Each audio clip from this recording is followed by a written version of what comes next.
Yo, how you doing, folks? Welcome to episode 18 of the Simpa Life Podcast with me, Simpa Carter. I'm joined as always by Mr. Macca. How are you this evening, sir? I'm doing very well, thank you very much. I'm not going to choke on my water. I'll interrupt here and I'll just put out an extra apology to Fiona, because we did have you on previously and I made an absolute bollocks of the recording. So we just basically had a 2-hour recording of absolute silence. So hopefully, fingers crossed, this one is going to be good. Or in terms of audio quality, I'm sure it's going to be good in terms of content. And now I'm just embarrassed myself and fucked it up. Pass it back over to you. Pass it back. Pass it back. I love throwing that man a fucking hot grenade. Our guest today, as Macca has already said, we've had on previously, but unfortunately we had a technological glitch, which meant that we only recorded one microphone, which wouldn't have made for a very good conversation and listening. Our guest today is Fiona Gilbertson. She's the co-founder of Recovering Justice, former advisor to the Chief Constable of County Durham. Fiona has 25 years of experience of advocacy dealing with HIV, drugs, and sex work. She works on policy development and lobbying with Recovering Justice. Without further ado, I'll throw you over on to Fiona to introduce herself a little bit better than I did there. Hi, Simpa. Thanks for that introduction.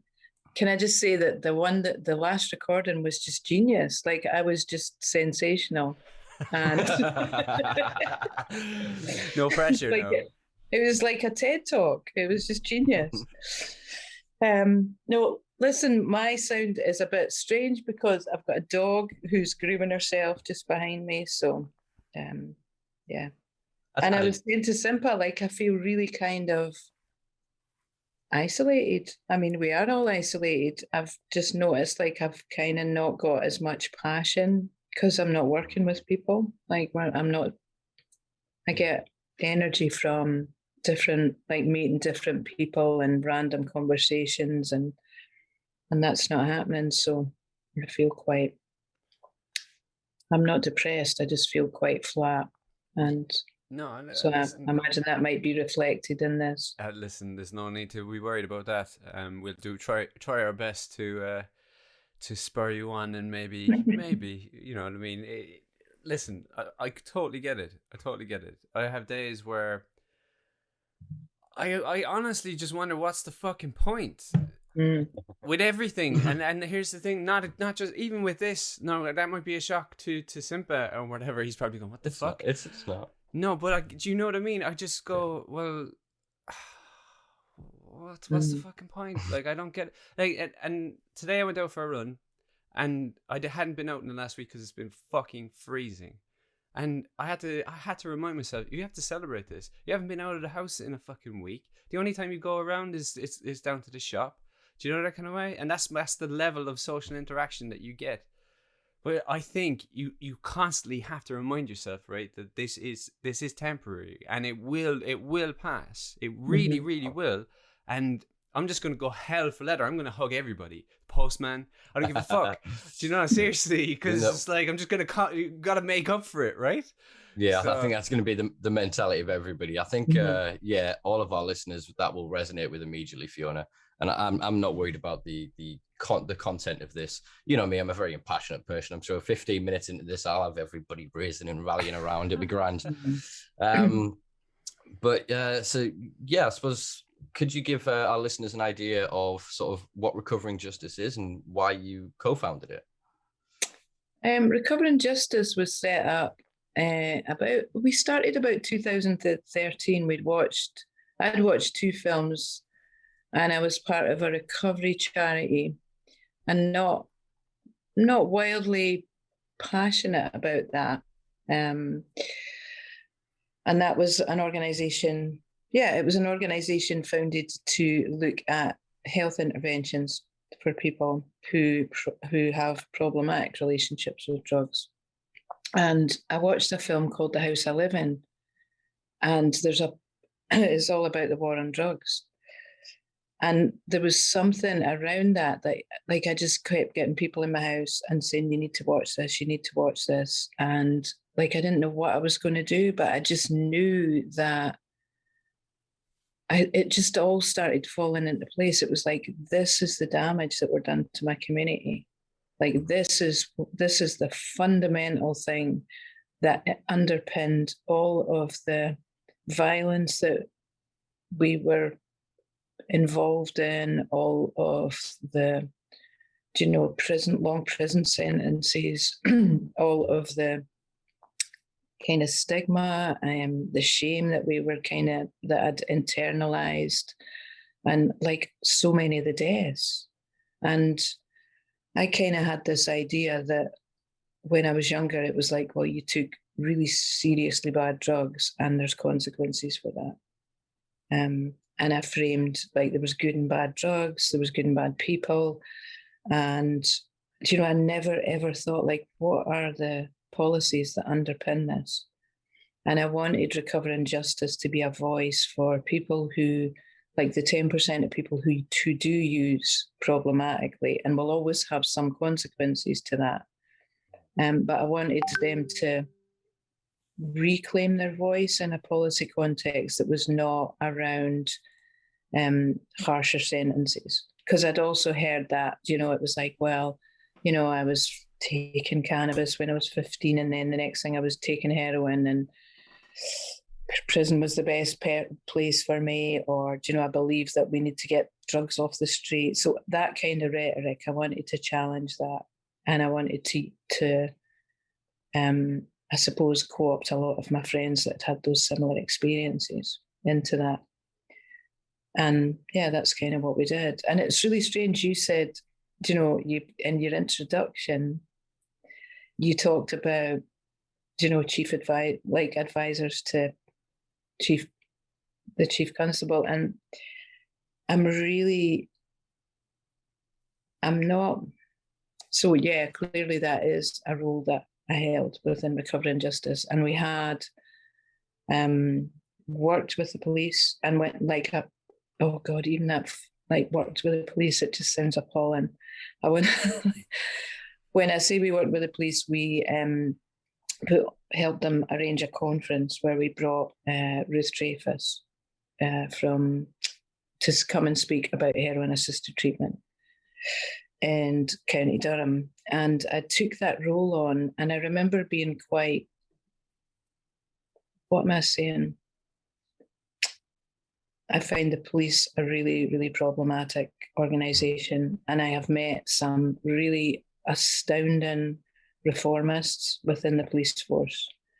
Mm-hmm. And I want to be really clear, I think we need to defund the police. Diversion isn't, yeah. So I am not pro-police. As an organisation, I find it extremely problematic. I've never experienced violence from men unless they were police officers. They are not. So when I say work with police, it's like, you can't, as somebody who's had a problematic relationship with illicit substances, like I am going to come into contact with them. Mm-hmm. And I would rather that was in reform spaces. But they're a very, very problematic institution filled with often very, very damaged human beings. We talk about the psychology of what people who take drugs are, and we look at their traumas and, what happened to them in their childhood. You never ask, why would you want to put a uniform on and arrest other people? And I think if we did that, you'd find that 60 to 70% of them were not doing it for public good. They were doing it to work out some shadow in themselves. Yeah, I would tend to agree with that. And I think it's part and parcel of it. Obviously, I'm quite a new activist, I suppose, still quite young and got a long way to go. But I very much started with an attitude of, you're wrong, kind of fuck you, we're going to do it anyway. And then evolved to a position of, we've learned the law, we've learned about the culture, we've learned the science, we've learned about the rates of consumption in society, and then we've gone to try to communicate with them. But again, as you've said, it's a hitting a brick wall within there, because a lot of the people within higher up positions in institutions are still avid prohibitionists. So their drugs are bad. Why? Because they're illegal. Why are they illegal? Because they're bad. and you end up stuck in that rhetorical rhetoric. But it takes people like yourself to be able to get into those rooms with those people and will listen to you because of the organizations you represent. So yeah, I can see what you're saying about it problematic to work with the police, but to some extent we have to engage with them at least, not to say to be complicit. And I think something which was going to be one of my next questions was going to be, how do you feel about sort of the current reform movement globally? We still have a lot of problem with the idea of addiction as a disease model coming in, especially from America. And then we've sort of got the idea of still abstinence-based recovery still kicking around in a lot of spaces. And we are going, obviously, assisted around, say, heroin, but other drugs, there's still not that real push around yet. That's a really interesting question. One of our aims was to create bridges between what we saw as different movements that really had the same kind of objective. So when we started the recovery movement, we're not on board with drug policy reform. I mean, you wouldn't know that now because, I mean, we've been successful, other organizations have been successful, but getting people in recovery on board with why it was really important to campaign for drug policy reform was quite new. And so I think, I'm really not on form tonight at all. Ask me another question or So it's like remind me. Yeah, I'll rejigger the question, I suppose, in a slightly different way. Do you feel that the current direction of reform is going in the right way? Are we having the right conversation if we're only focusing the conversation on the 10 to 20% of people dependent on the substance that suffered the dependency issues? Maybe I'm a little too close to it. What I think will happen is, I mean, in a few years that I've been doing this, there's been massive reforms. You look at Canada, you look at some of the states, Scotland, I think, I've got hope for Scotland as a small country. And I think as an organization and also as an individual activist, I'm always looking at where the edge is.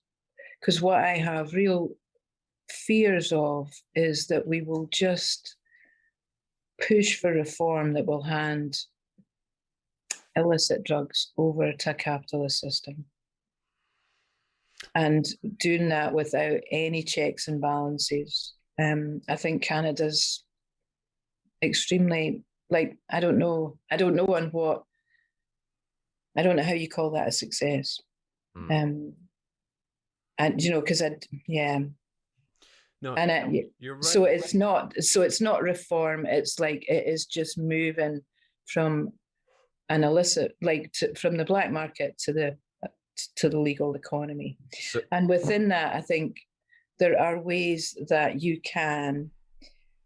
So I think what's really important is that activists stay in the space, because we think it's our job's done, and it's you need to have really brilliant, compassionate, non-capitalist systems that are ready to go in. And I know we can't always have, I know that's really aspirational, and I think I don't make apologies for being aspirational.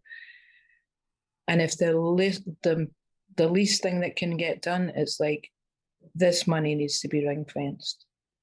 So if you're going to make a legal cannabis market, the ideal would be the people who are in prison now get recruited into that. Anybody has been part of that market does not get cut out as we gentrify it, but gets to be part of it. I mean, there's ways we could make it much fairer trade. We could try and keep big pharma out. We could try and just put the brakes on some of it. And then if all of that fails, and I think you need to go into the room with that, because if you don't go in the room with that, you're going to get nothing. And then within that, can we ring fence the money? that's going to be saved. And in Portugal, which has, I mean, obviously much better than what we have, and they're learning all the time, but they ring-fenced money, and 60% went to education and 40% went to rehabilitation. So, you know, if there was ways that we could do that, because I do think we are, like, I think in the next 10 years, we'll probably have some sort of regulated cannabis. Mm-hmm. If there's enough of us are willing to work for it. Psychedelics. You know, we're already getting a psychedelic research, you know, which is phenomenal, but it's extremely elite. Yeah, entirely. It is so gentrified and so classist. And that was going to be the point that I was going to make, what you were saying before about ring fencing of funds. So this is the difficult position I find myself in as a cannabis activist. I want a legalized market, but in terms of what legalized means to the layman, they look at Canada and America. They are not models I want. I'm happy with some of the state models over Canada, but Canada is definitely not what I want. The design of their legal system going from 7 laws to 45 laws scares the crap out of me. The sheer scale and volume of cash that they have generated has made those companies so powerful that they're lobbying foreign governments to not legalize and free their citizens so they can build these vast greenhouses in their countries and sell cannabis to those people via the medical prescription system. I think 10 years is not, I think 10 years globally at this point. I think in the UK, we're looking less than 18 months at the speed of this. We've already got elements within government that we know with, like Jacob Rees-Mogg, with Theresa May, with Atkins, with a couple of others that I'm not going to name that I've learned recently that I'm going to protect my own ass by not saying that. But we know that they have direct links and they are making cash hand over fist by the perpetuation of prohibition in this country. So as they deny our people and allow people that are consuming cannabis, cultivating it themselves to end up in prison, they are directly profiting from it. And that profit doesn't stay in country. These corporations are going to end up like Apple and Amazon, these ginormous conglomerates that own all of the global cannabis. They'll pay no tax anywhere. The production of it and the cultivation of it will be environmentally destructive. It will negate a great deal of its beneficial properties that are not a drug for the capitalist endeavor of getting more and more people to smoke ever more weed. Mm-hmm. So actually the refrain you get from the prohibitionist of going, oh, if you legalize it, everyone will suddenly take drugs. If you legalize in a neoliberalistic capital model where you'll end up with billboards with half-naked women fucking trying to sell you meth, you don't have to really sell meth, never mind. Cannabis or something else, LSD, you know what I mean? We're going to end up seeing that. And it's the perpetuation of quarterly profits is what's going to be the incentive behind that, not the protection of people, not what I'm coining now, risk aversion, because I'm pissed off with saying harm reduction because it's such a loaded term. Say that again. I coughed and I completely missed it. Risk aversion instead of harm reduction. Aversion. I like because harm reduction insinuates that every time you use it is harmful and we have to reduce that. Risk aversion suggests that it's potentially risky in the same way driving a car. So you wear a seatbelt in a car. We haven't banned or restricted or done anything daft with the cars. We've made the road safer. We've educated you, required a license. If we followed that process for drugs, we'd be in a far better place. Yeah. I mean, even just harm itself, harm equals bad. There you go. You don't even have to fucking think about it. And when you don't, do you know what I mean? That's the level of digestion. It's literally bad. You're carrying that fucking, you're carrying that sort of, how do I say it? It's a sort of a level of affectivity, not effectivity, but affectivity. But it's interesting. So under that model, sorry, just to be sort of semi-relative, I read an article. I sent you this. I don't know if you read it. I'm going to put you on the spot here now. But it was basically an opinion piece in can't remember the actual newspaper. I guess it would have been a newspaper. And basically it made some really loose sort of accusations against cannabis and cocaine to say that they're not as green as you make as they're being made out. So basically the author when they wrote it, they came to this sort of deduction based on the eventual sort of capitalization of cannabis, right? So under like massive factories that are just, sorry, not under them, but you know what I mean, under that model where you have massive factories that are just basically farming the shit out of it. The equivalent, I think he said, was one joint had the same was carbon footprint. Good man. I was searching for that the whole way through. Carbon footprint as a kilogram of potatoes. And I was like, this is such an outlandish article. It's like you're not taking anything into fucking consideration. Right. No, it will be taken into consideration, but that is under a prohibition model. So then if you take cocaine, for example, cocaine is produced, it's typically grown by incredibly impoverished farmers in one region who only have that to rely on. There is fuck all else that can be suited in that climate. And even if they did, the cartels in that area would kill them for not growing cocaine. So they grow the leaves. It then goes through a process chain, usually to somebody else. And then you end up with kerosene, all kinds of other chemicals that have to be flown in, which then causes carbon footprint. And then the mix of that is added to an equation of the destruction of the environment. You've then got the process, and each time it's stepped on, and each person and how it'll be transported. So if they're calculated that way, it would be astronomical. If you then looked at it from what if all drugs were legal, what is the best way to reduce the harm to the environment? Because in this sense, they are harmful in their production. So cannabis cultivation, if we switch to basically going, all right, let's ring fence an area around the equator, that's where we're going to grow the majority of the weed. Do you know what I mean? Mm-hmm. Outdoor, high quality, real diversity, cannabinoid profiled cannabis cultivars. An equator made of cannabis. Fucking hell, can you imagine? Literally a green belt. Green belt. Yes.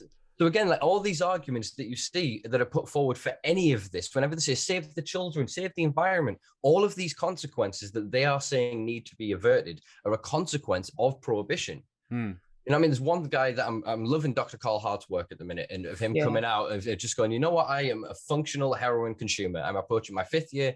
I've written books. I'm still touring. I'm still at work. You know what I mean? Yeah. He's currently having to consider moving to Switzerland so that the DEA doesn't take his doors off.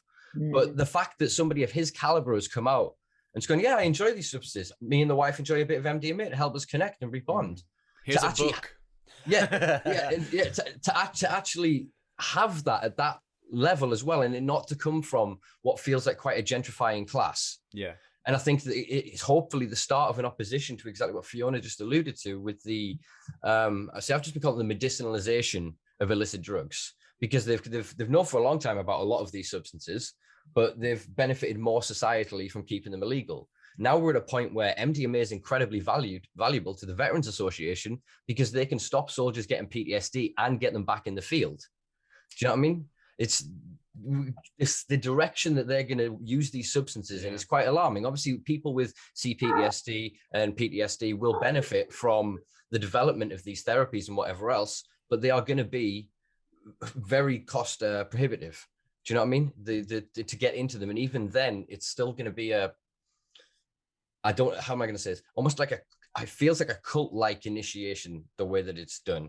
And I know the therapies have been developed and there are certain strategies of it, but you're controlling somebody in a very wide state into an actualized outcome. Do you know what I mean? I've tripped hundreds of times in numerous places on a variety of substances, never once in a clinic.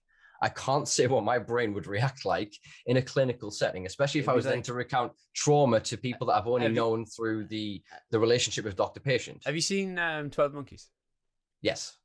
That's where I would go with it mentally, I reckon. I'd be like, do you know that? Like when Bruce Willis is talking to Brad Pitt, and it's just absolute mayhem. He's walking him around the whole thing, and it's fucking like it is like a parody of like a Batman-esque, a Batmanification of like in a mental asylum, which is, you know what I mean? It's tragically funny almost, if that makes sense. Do you know, that kind of way? In no way would it be sort of a realistic thing. I don't think anyway. If it is, that'd be fucking hell. But I can imagine absolutely tripping off my absolutely genitalia. I forgot I was on a podcast there a second. in like a cold room, non-decorated, in like, you know, that kind of way. I have no connection to it. So they do decorate them typically. They do take steps, but what I meant by cultification is they bring in like the sacred geometry shapes, typically often deities.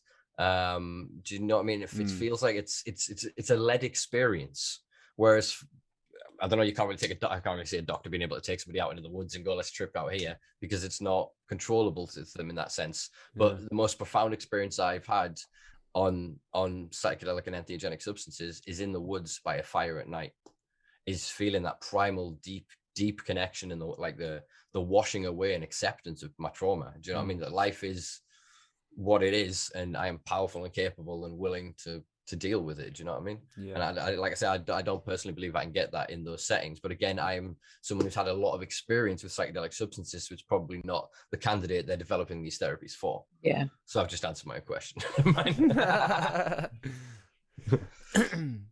So you have, or are you looking to work with entheogenic substances through recovery? No, do you know, I attended a global ayahuasca conference. I'm working with a few people in Scotland to raise awareness of just the benefits and also the laws that are restricting those substances. We were due to have a conference last November where we brought Pavel Bem from the Global Commission. A lot of the events that we like to do are where you have a community event in the morning and then you have one in Parliament. And when I say Parliament, like I mean Holyrood, in the evening. And we were going to bring Pavel Bem over, and who has got experience of psychedelics personally, which he's quite open about, but obviously understands regulation. Do you know how to regulate different things? And we were bringing him. I think mainly our objective for that was to just introduce the idea to both the recovery community and the research community, because currently there's no research getting done in Scotland, and the impacts, like good research is showing that it's having transformative impacts in people's lives. And again, it was one of those things when I kept mentioning it to the people in services around addiction, were just like, had no clue what I was talking about and didn't have any understanding on the impacts that these substances can have. I mean, there's ibogaine, which can be used and have phenomenal impact on like really problematic heroin use, and what we need to do, I think, really is, like, we have got, especially Scotland has got a huge drug death, and drug poisoning, and like serious addiction issues. And if those substances can be used in any way to help that, then why wouldn't we be using them? And clearly, why wouldn't we be using them? Because of the current drug laws. Yeah, I think so. We were wanting to raise that awareness and bring somebody of that caliber, just again, to start those conversations. Yeah. I think obviously what you said before there about why we're not. Yeah, we legally can't because of the law, but the law then perpetuates this moralizing argument that all drugs are bad because they're all drugs. So the worst depiction of heroin addiction and sort of abuse in a TV show or a film, the average person, that's every heroin user. Do you know what I mean? And that's what all drugs will eventually do. You get on one of them, and it's just a matter of time before that's you on the street. And so they rally against that, and then you end up with this. What I've kind of come up against a few times in sort of, I suppose it's still addiction treatment, as they like to term it, is people with no real experience that just have this purifying idea that if you can just get free, life will suddenly become worth it, and everything will be better. And this is kind of what led the movement until compassion was injected, maybe a few decades or so ago. Of you had to let an addict hit rock bottom. So you would perpetuate that cycle to force them into that position, so then they would come and ask for help. And at that point, when they ask for help, that's when you'd give them help. And I think that narrative still, I don't know where it comes from, they're still there. You know, the ideas that were perpetuated by the Dare campaign, they still are in the minds of the youth, and we haven't had it in this country since like early 2000s. Well, I mean, could you theorize that the approach, like the enforcing of these of harsher consequences, do you know, that kind of way, to double down on that, based on what? Nothing. Based on no progression in Scotland whatsoever. Do you know, that kind of way? The current approach hasn't done a fucking thing to help out everything that you've just listed. Do you know what I mean? So, I mean, from the top down, you're going to have these purists that go, grand, we have harsher laws now. By insinuation, that kind of goes, right, a decent person would just stop. That's what they're insinuating. Are you fucking crazy? Seriously? Yeah, and that is one of the most corrosive elements of the war on drugs. It is one of the things that nearly drove me to suicide as a teenager, was being told by my family, a lot of my friends, all the healthcare professionals around me, you need to stop doing drugs, they're going to kill you. When I was discovering a lot of these entheogenic compounds and taking MDMA and opening up to random strangers at music events or at festivals and being able to talk with my trauma with a person who, for whatever reason, you just bond to in that way, and you share each other's shit, you surrogate each other's trauma, and you get off and you go on your way. Without those experiences, I wouldn't have survived my adolescence. So then at that point, to have that corroding in my head, it's still there every now and then. You know what I mean? When I think about it, the blue light hits and I see it somewhere and I'm like, shit, what have I got? What am I doing? You know, so, oh wait, I haven't got anything in my system. I haven't done anything in days or weeks or whatever. So I can't. So you run through that idea of I am bad and what I am doing is wrong. Yeah. And that is still installed in us. And I know people that are in, as they say, in full recovery or in abstinence from all substances that still get that twitch. The blue light goes when they're driving or whatever, and you get it because we've got a PTSD from this. Yeah, but it's from both sides, man. It's from both sides. Yeah. It's you've got that internalization. Of course you fucking do. Do you know that kind of way? Especially when you're constantly being told that you're a bad person for doing X, right? And then you have on the other side somebody that has no fucking clue about, do you know what I mean? Has barely had sugar in their tea. Let's be polite about it, right? Do you know that kind of way? And they're going, well, look, the laws are there for a reason. If you're breaking the law, that makes you a bad person. You're taking this substance and that's illegal, so that makes you a bad person. You've got it from both fucking sides. Where do you expect to fucking land? You only go fucking downwards. Do you know what I mean? You're going to hit that fucking rock bottom. Is that what fucking society wants? I'm getting really hot again. Is that not the point? Yeah, dude, I know that it's a fucking fucking rhetorical question. But I mean, it's frustrating. Oh, we're going to continue on doing the same fucking thing while there's still massive amounts of people dying. So this is why, look, so currently the war on drugs focuses on the victims of dependency issues, right? So it misses the 80 to 90% of people that consume all of the drugs without any real detriment to their lives or impact other than maybe when they get caught. Do you know what I mean? Yes, they are supplying illicit marketplaces, but that's the only place that they can acquire the products that they seek to consume. If we scan that light onto them and that's where we focus drug policy, we'd be in a far fucking better place. But the spectrum's even wider because the cops are I'm still here. The cops are still victims as well, but the rest of society, because we are pissing away hand over fist tens of billions of pounds a year in policing on the NHS with the war on drugs, on prescription contracts through the NHS for pharmaceutical medications that could be dealt with by allowing people to grow a plant in the back garden. You know what I mean? So it's so much wider. Then you need to look at the environmental consequence, like say the economic consequence. It's enforcement of the war on drugs, and these people going, yeah, be harder on the drugs, and then going, where's the bin men? Why is this only once a fortnight now? Why is these roads not being filled? Well, actually, if you weren't empowering gangs from other countries to come and grow en masse and supply these drugs and siphon it back out and then fund it actually through international banks, we'd have that money on the street. If we legalized and regulated all substances, we could control the adulterant nature of substances, so we would avoid poisonings. We could provide recommended dose based on your BMI and everything else and actually calculate something meaningful when you're given a substance. You could provide an antagonist for that substance to prevent overdoses. You can provide educational resources, safe spaces, peer support. There's infinitely more we can provide that means that we can take even that 10% down to a fraction. And even then, yes, there will be those of people that are going to be rallying, mental health. That's still only a tiny minority. And even then, it's analogous to someone having a nut allergy. It's fine. They shouldn't consume nuts then. So we just say, don't do drugs. And if they do, then you have to work out a system of helping them through the health system. You don't then lock them in a cage and go, there, you shouldn't have done that, should you? If they have an adverse reaction in a temporary psychotic event due to a compound, we should treat them with compassion, not cage them.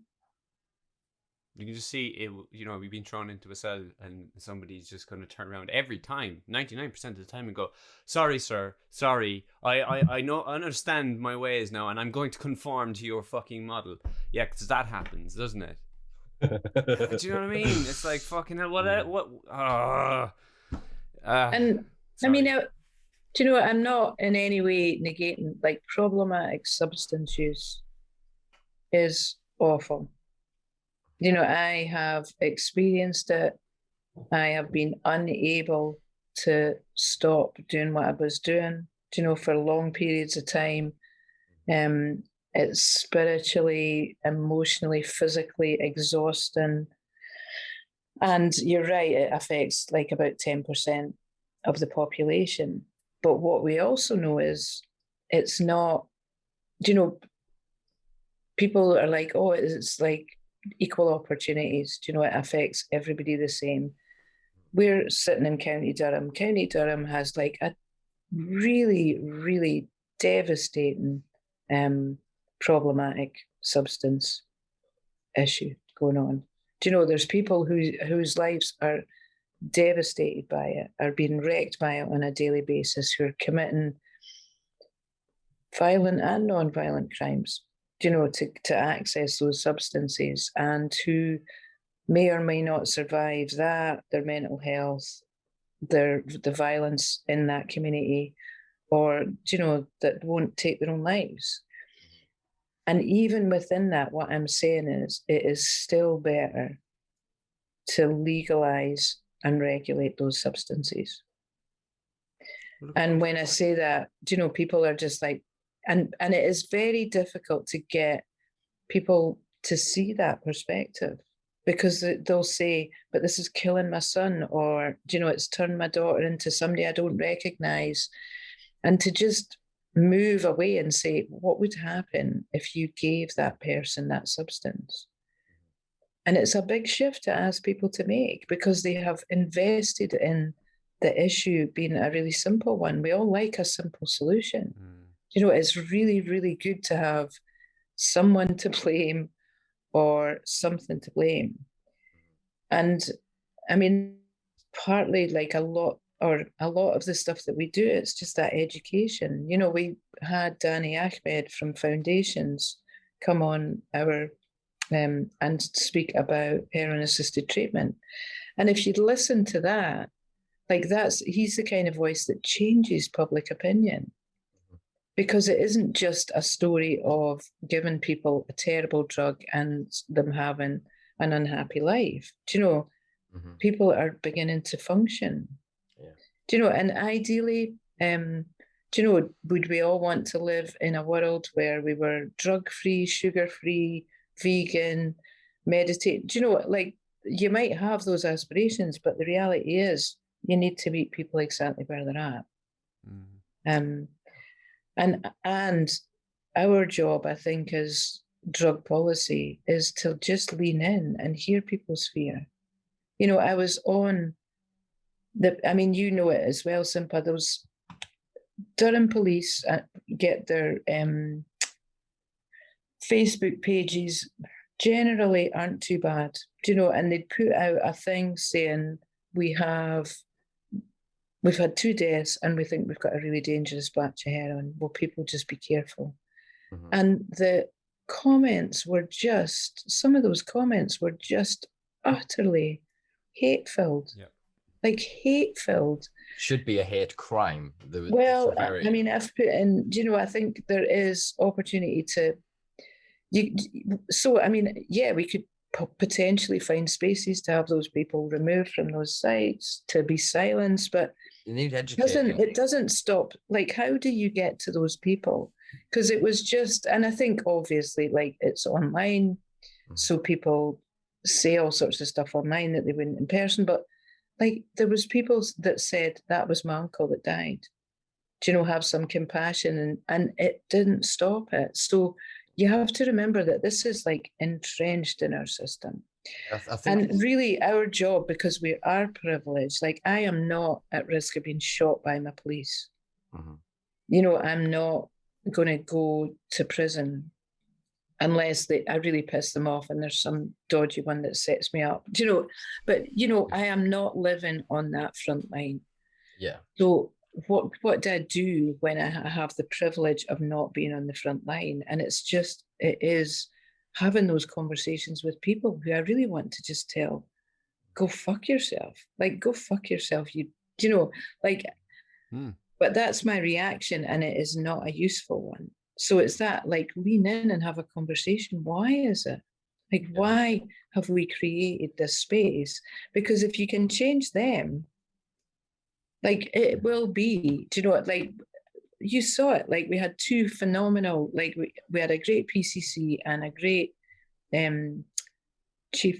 police chief in Mike Durham and Ron Hogg, two white men with way too much power. And I don't mean that for them, but like way too much power pulled up into two men, so that when they've left, every drug user in County Durham is now at risk of having services removed, being arrested rather than sent into, because the next two people might not have the same. And again, it's like, how do we challenge that? How do we challenge the institution rather than the individual, and the attitude rather than the individual?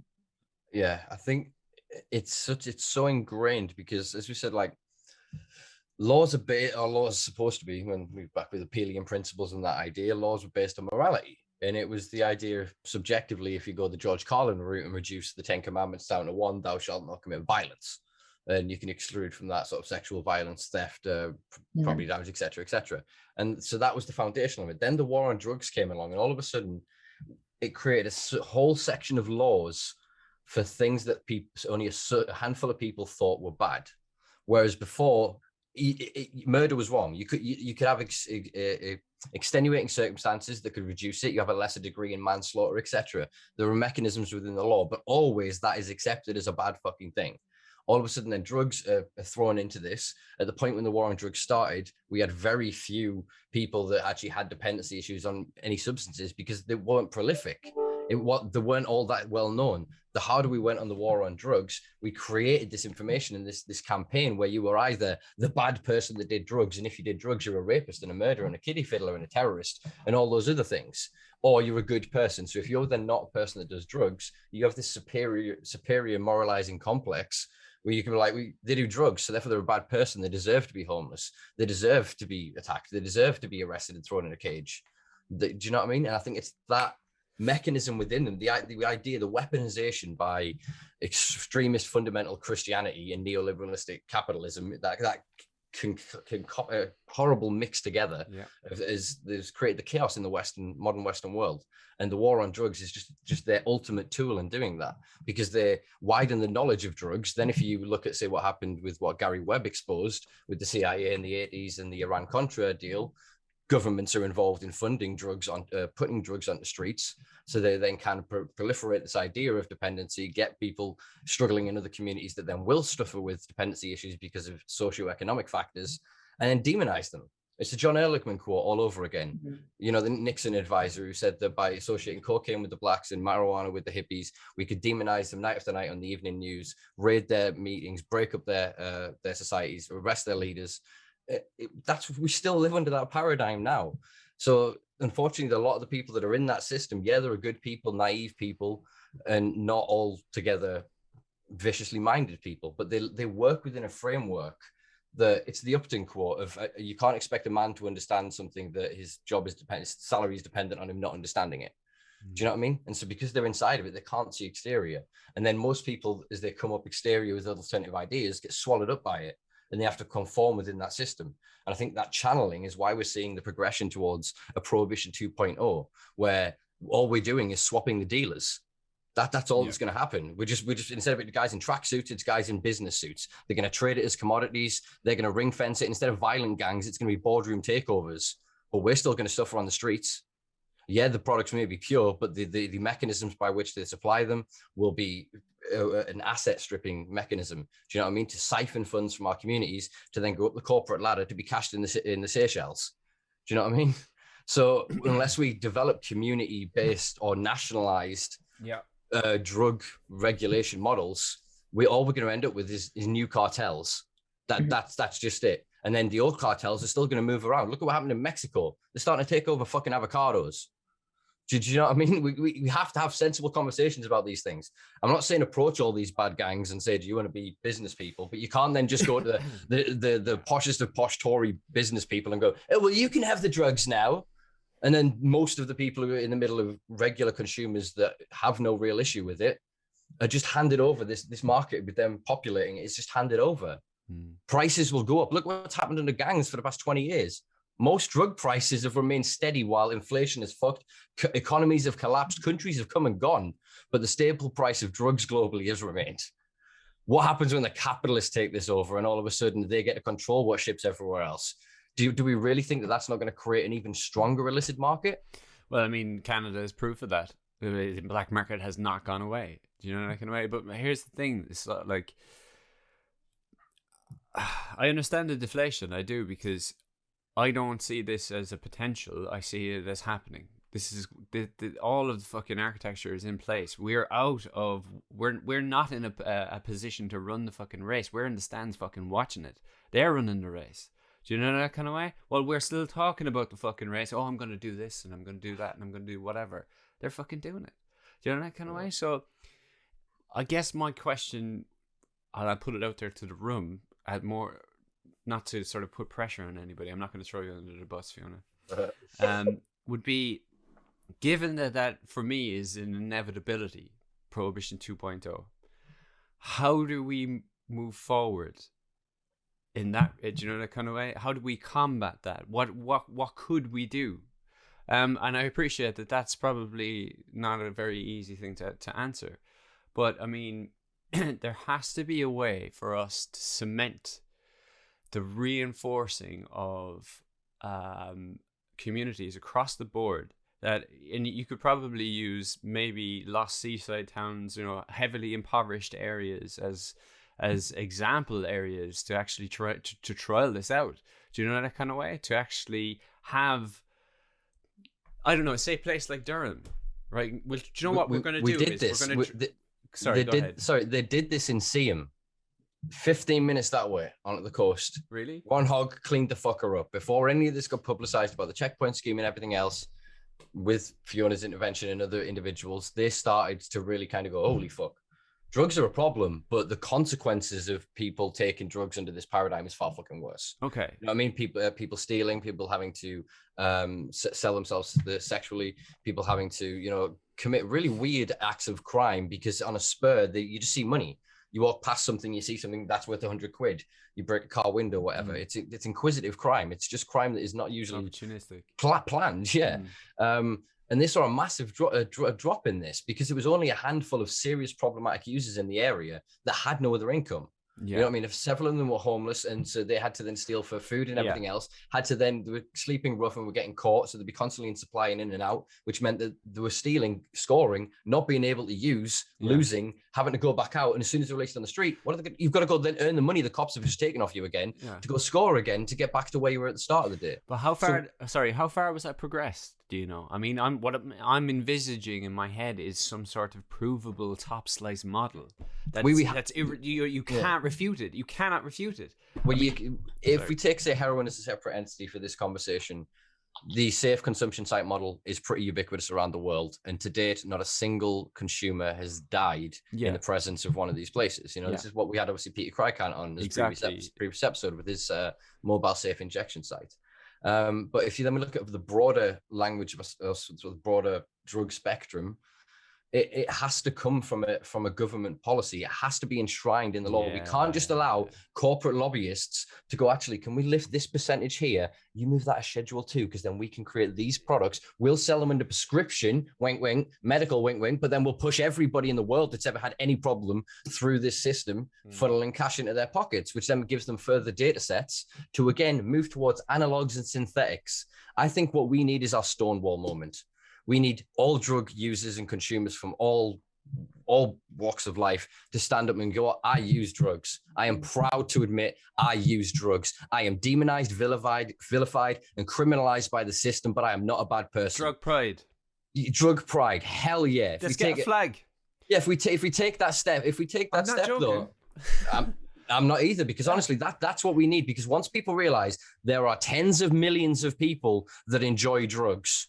I mean, just look at your average fucking pub nowadays. Pubs only exist because of cocaine, because of the endogenous mix, which creates coca-ethylene when you drink alcohol and sniff cocaine, makes all these men in positions where they're working shit jobs that they hate. They're often in positions, marital positions or family positions they don't want to be. So it gives them that escapism. So then that starts as a Friday thing, as a Saturday thing. It then starts, I've had mates that are sniffing on work breaks that are driving while sniffing off CD cases and shit to go and score more.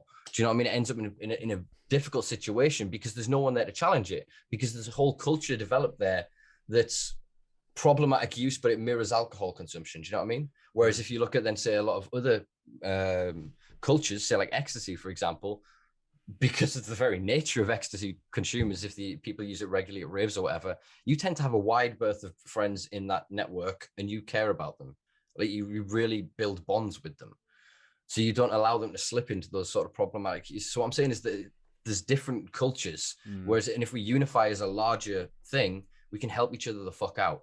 We can recognize certain problematic areas. We can recognize that actually what you're looking for when you're using that mix of those polydrug consumption, you could find in this and actually reduce your risk of heart failure or whatever else. You know what I mean? There's education we could provide. And I think that by doing that, we get the best education, information that we could then take to government with the best idea of what structure, not a misuse of drugs act, but a drugs act would look like. And in this drugs act would have, yes, scheduling for pharmaceuticalized compounds, because often they are a lot more dangerous and typically because of the nature of them are a lot more potent, whereas we could create a spectrum of access for everything.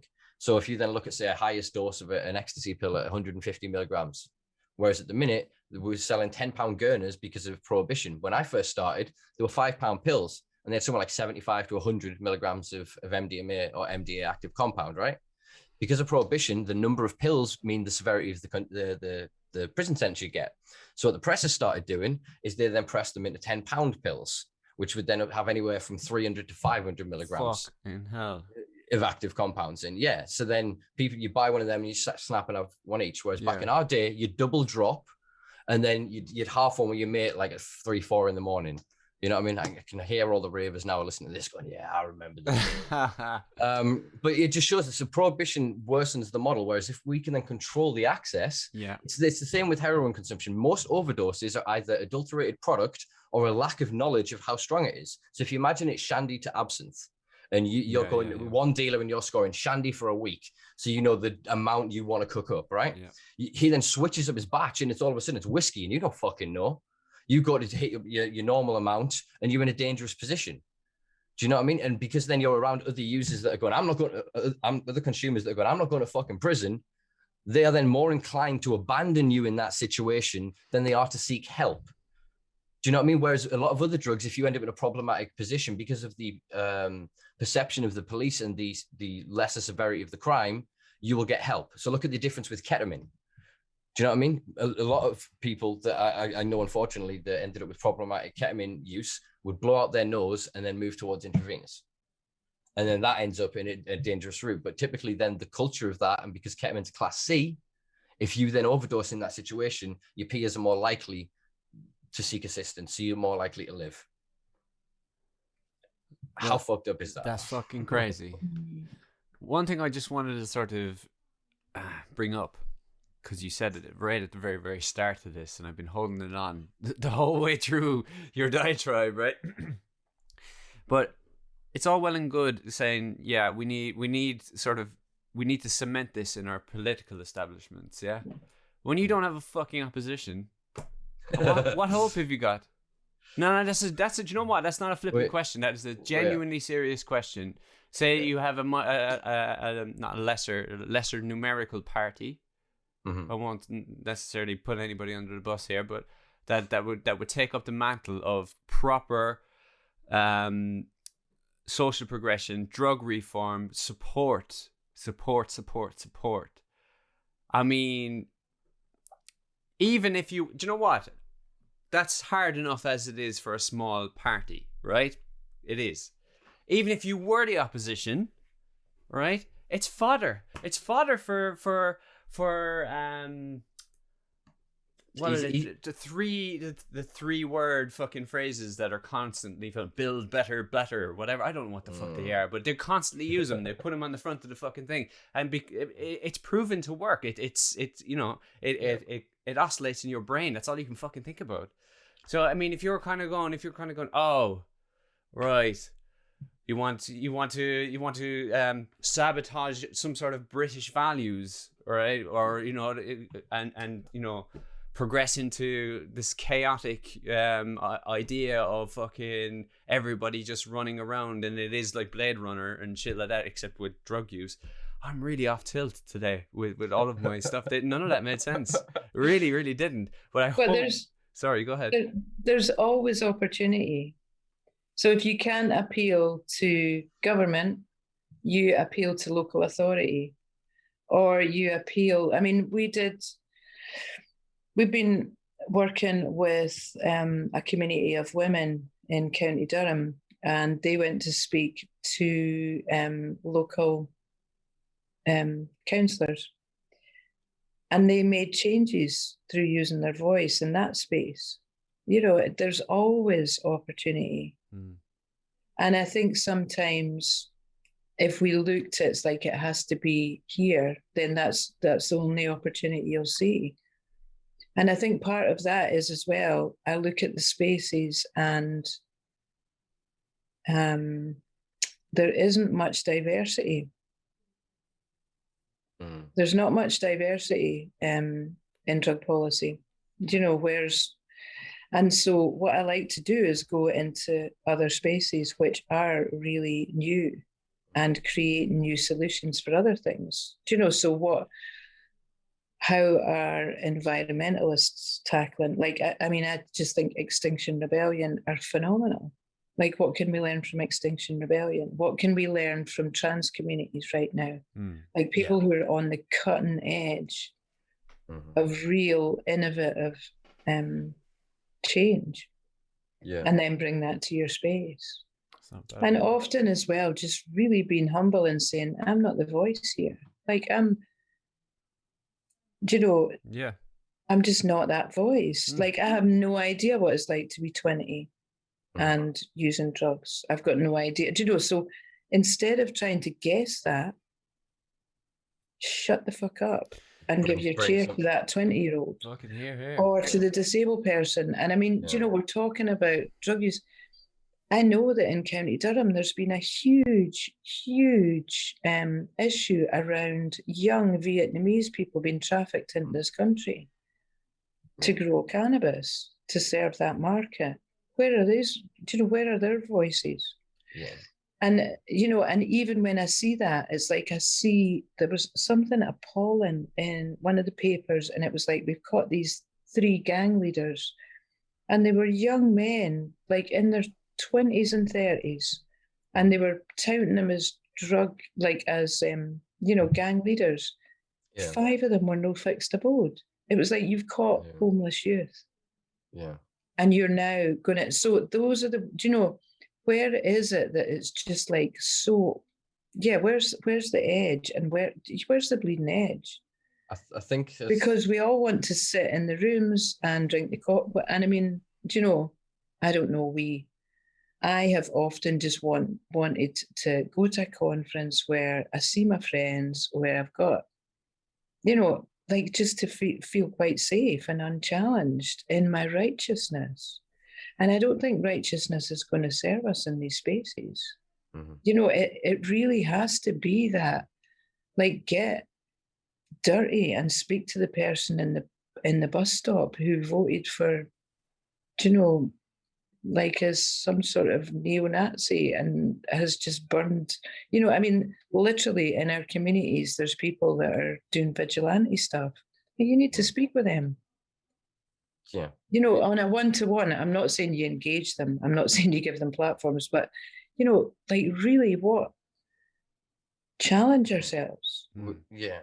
Challenge yourself, and I would say that to everybody, because I see it. I see this space where it's like, oh yeah, completely agree with that. Oh, but I don't know about this. And it's like, find out why you don't know. Like, why? Yeah. I think it's what you alluded to earlier, though, of drug policy especially it's got a serious lack of diversity issue. It also has quite a serious class issue.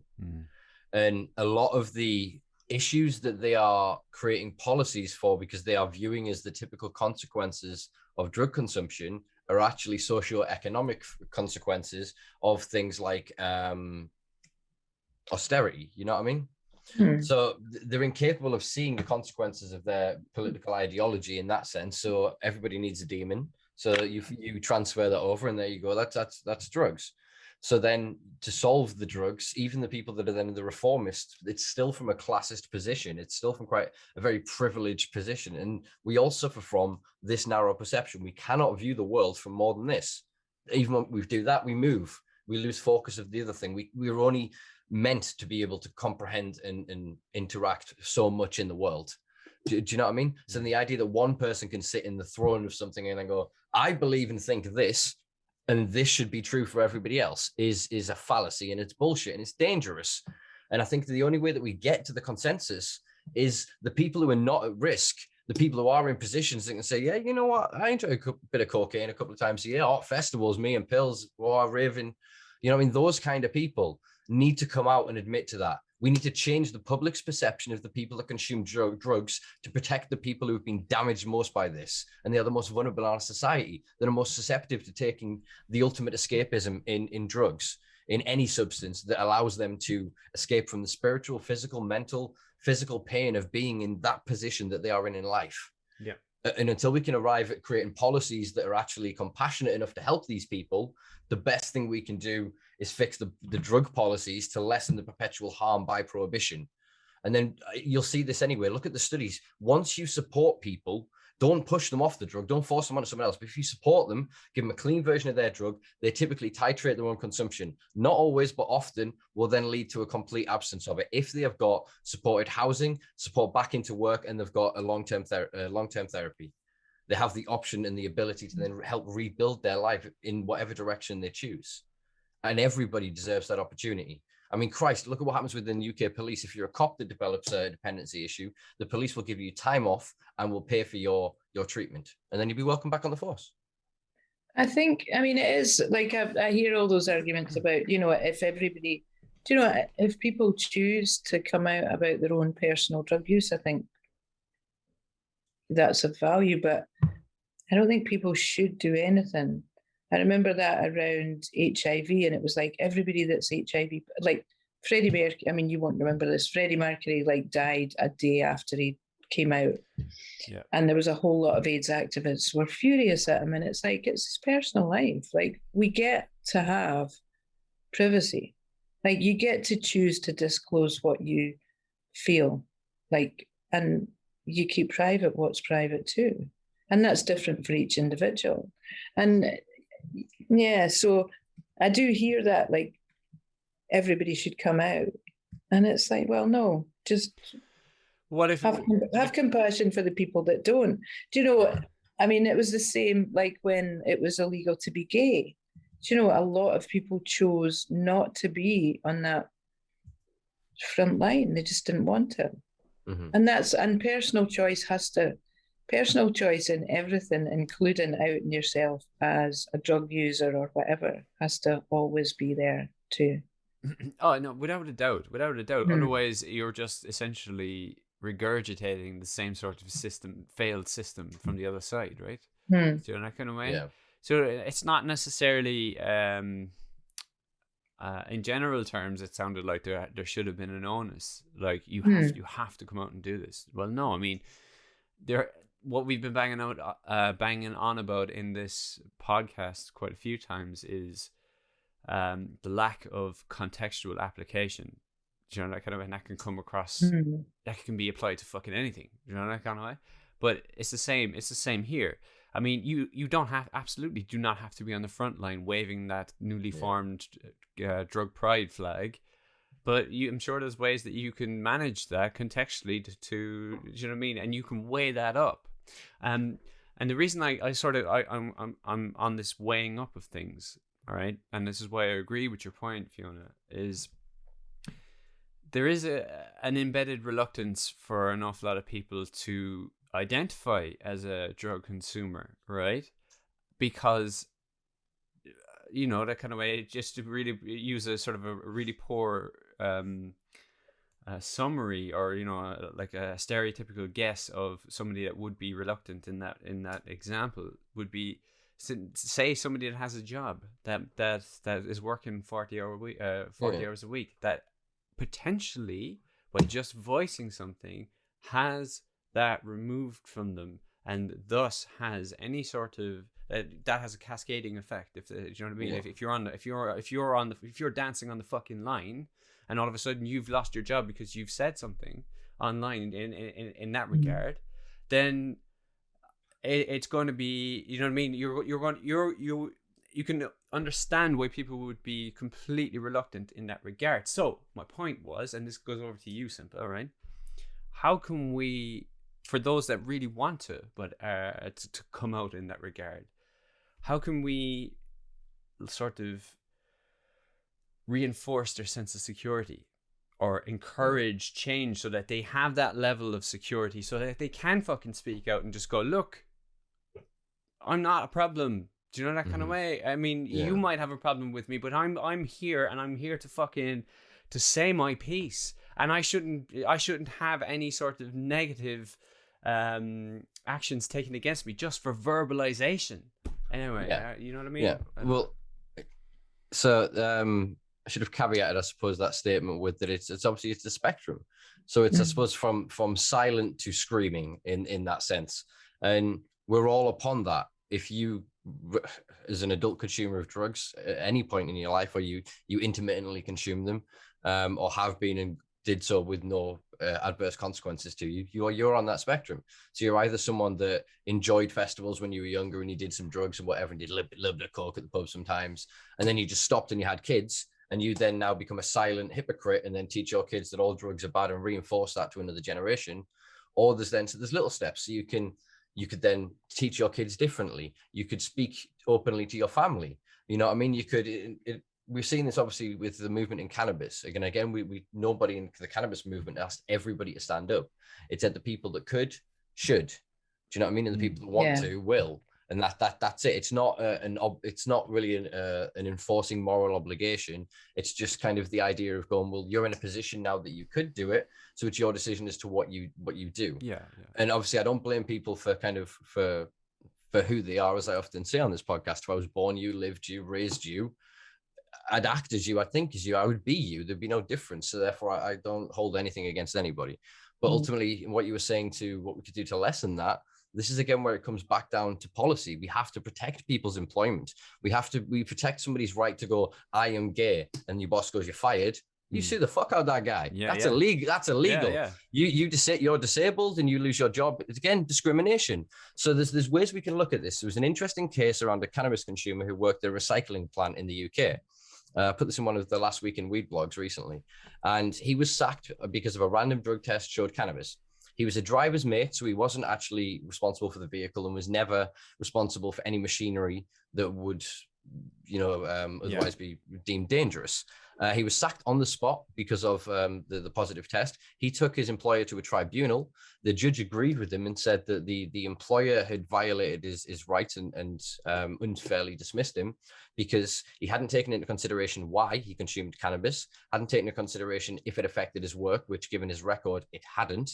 And he said that the only reason the man had lost his job was because it was illegal.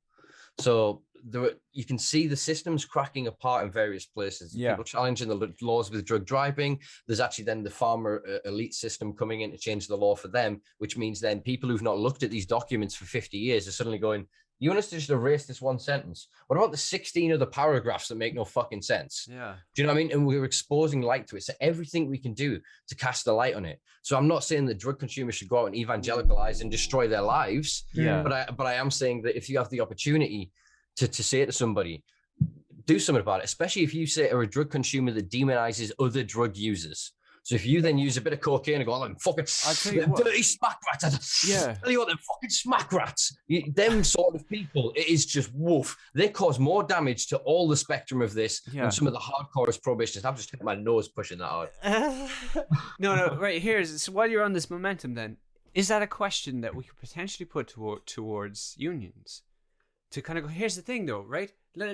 Correct me if I'm wrong, and I'm just speaking on off the cuff here, right?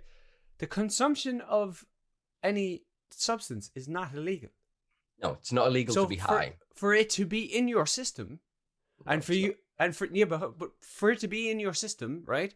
And for you to lose your job because it's in your system, the consumption isn't the illegal part. How can you be fired for that? Surely there can be a pushback from a union perspective on that side of things. It's in contract law. So if you look at most, if not all, contract law, it has a clause in the bottom for drugs, usually an alcohol and drug policy. Yeah. And within that, it will say that it is the company's policy to dismiss anybody that either fails a random test or but can that be challenged through the union? To be changed. It would take a brave union leader. If we think of how entrenched politics are in this country, the unions are more entrenched. So you know what you were talking about before, talking about sorry. Fingers crossed. Wait, what you were talking about before about politics, right? It's the Bill Hicks thing. If I agree with the puppet on the left, I agree with the puppet on the right. It's still the same dude. So that when we're having these conversations, we're still having them in that ideology. So it's still framed within the limitations of their expectations and what they'll accept.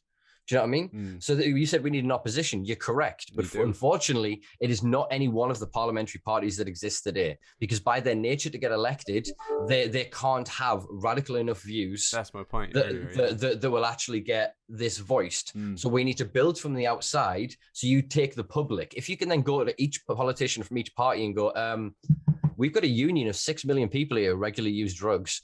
And they say, if you vote for them, we'll put you in power. We'd be the largest voting bloc in the country by far. We would have clout, we would have influence, and we would change the laws immediately. You're listening then. But this is what I'm saying. Though. Again, we are the largest unrepresented people, and we look, some of the most beautiful, creative, wonderful, diverse, unique individuals I have ever met are people that have to shroud themselves in secrecy, hide their lives, dampen their beauty and their light because of fear of ramifications, because they like to smoke a bit of DMT, or they love to get around with a bunch of mates and go hiking and take mushrooms. They're not bad people. I've got enough friends that are functional users of some of the harshest drugs that you can think of right now as listeners. The worst depiction you've got from movie and TV. I've got friends that will, air quotes, recreationally, as adult consumers, enjoy these substances and it not affect their fucking lives. The worst part of it is having to go and meet the people that usually supply this shit. Whereas if it was from a regulated place, they would actually interact zero with criminality and cause zero criminality. Yes, 100% agree with that. Beautiful.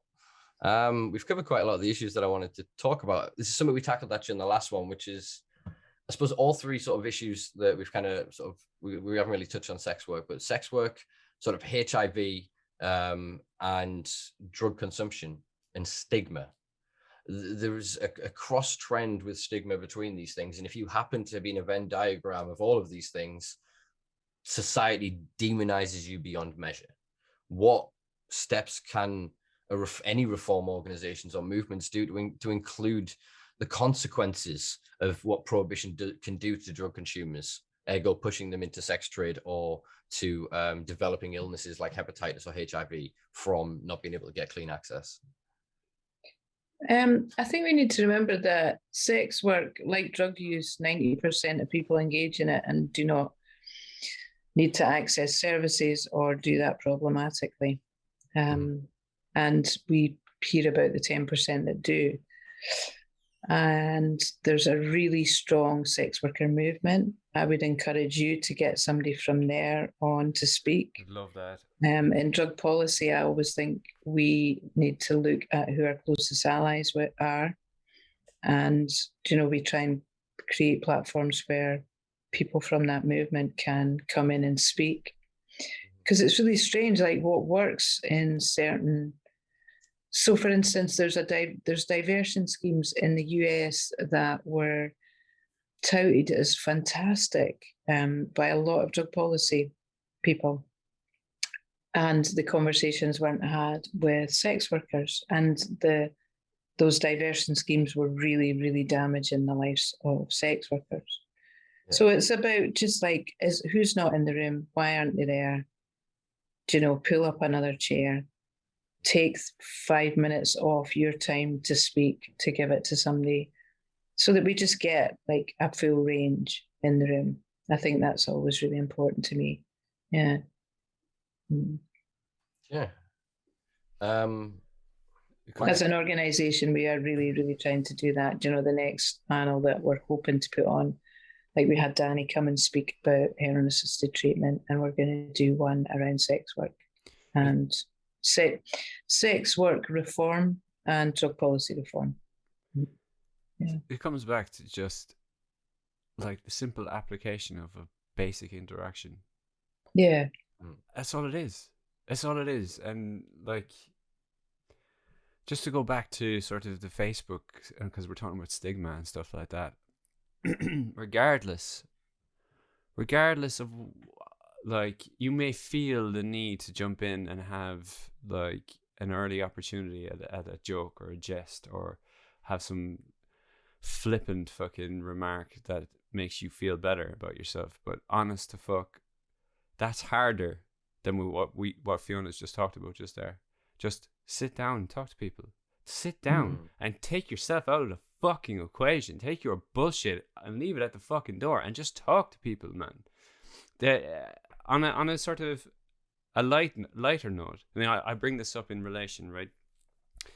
I can't remember, and I'm going to do this an injustice, but there was a documentary that I watched, and it was a very simple thing where a lady was able to sit down on a chair opposite a person and fully remove herself from any part of the equation, and she never even spoke to the other person. And the whole idea was to show empathy, to actually physically just connect by looking at a person without saying anything, and removing any of the fucking the bullshit self-validation that we all go through on a daily basis. And she was able to do this, and she did it with like 100 people in a fucking row, to a point where like you come in, you sit down or whatever, and then once you've had your experience, she'd take a moment, refresh herself. Literally, you could see her actually reading it. She had a process and a whole lot. And the reaction that some of these people had, some people would sit down in that chair, and it was like, you're talking about big fucking strong men or whatever, like this kind of shaped men, right? Whatever. And they're like, oh, this is all bullshit. And she'd sit there and she'd concentrate, whatever. And eventually she'd just look. And by that time, when she decided that she was looking at somebody, she was in that mindset of just complete connection, right? And you would see these like big fucking men or whatever break down and start fucking crying without a fucking word. Their families are there and the whole lot. They're forcing it. They're like, do you know, that kind of way? Yeah. And literally, because that connection was made in such a powerful way, people lost their shit. It became an art piece, I think. I need to find it, and you need to watch it. It is an art piece, yeah. Yeah. She's quite a famous performance artist. So you know what I'm talking about. But you can see, the reason I brought it up is such a simple thing that we overlook. A very basic interaction of having a form of respect for the other person without you as yourself. Mm-hmm. We seem to be missing that, especially online. Especially like, that kind of, oh, I need to be in there to get the likes or whatever. Do you know that kind of way? I think it's the slowing. The slowing, because it's the same that you find on when you meditate or when you take your time individually. You slow yourself, and you usually you'll process some emotions. So if you quieten yourself, sometimes you'll giggle, you'll have a sudden laugh, and it'll just reverb through you.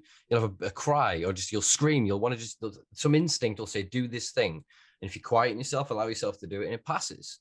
And then once you've done that, you're receptive again. You're not built up with all this. So imagine a lot of those burly blokies that you described will have been individuals that, because, oh, my dads don't cry and I'm raising my son proper. He's literally got everything built up. So it was probably like adverts and all the other actual genuine emotional things, but everything that impacts us as humans, even the sound in films and stuff is so attuned nowadays to tweak emotional responses. So even it's the harder we put our ego to be like, no, you're still holding that shit. So in taking those moments, you have that, and to experience that with another person is so bonding, because it's trusting. You make yourself vulnerable. Most people won't express themselves in those ways until they're hidden. They will go into their car, or they'll go into a toilet cubicle, or they'll get into the covers in bed, or something like that. They'll remove themselves from their life, experience the emotion, and then go back to it. Yeah, we're doing it wrong. We're supposed to go through life, experience the thing. If someone pisses you off, express it, but first run it through your own fucking filter.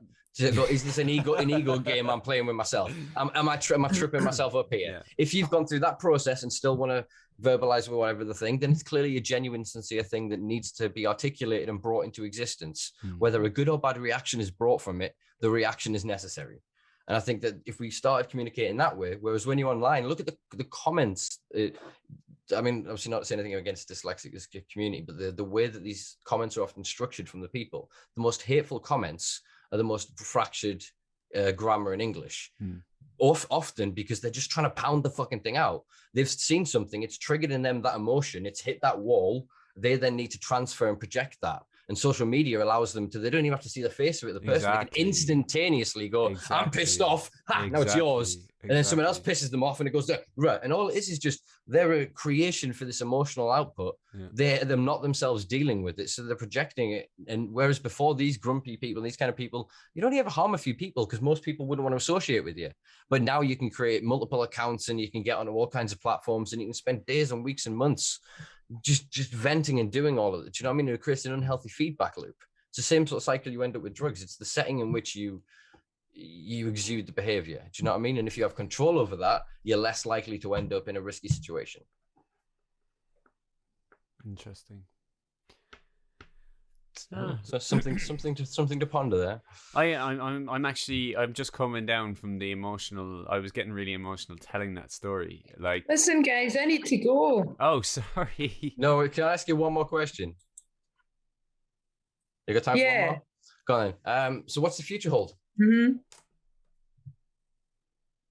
What does the future hold for you? I'm going to have my tea. I'm going to have my tea and play some PlayStation. That's my future. I like it. Living in the moment. Yeah. Brilliant. Thank you very much, Fiona. We'll let you get off to your PlayStation and some tea. I'm blinking out. Thank you very much. I'm so glad we got the opportunity to re-record this. Hopefully when we have done with this, we will have the audio and this will be out very soon. But once again, thank you very much for joining us.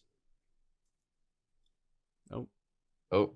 And when we're out of lockdown, we'll all get together. I hope it's soon. I think, do you know, when you were saying that, like Johann Hari says, the opposite of addiction is not abstinence, it's connection. And that's kind of what you guys are talking about.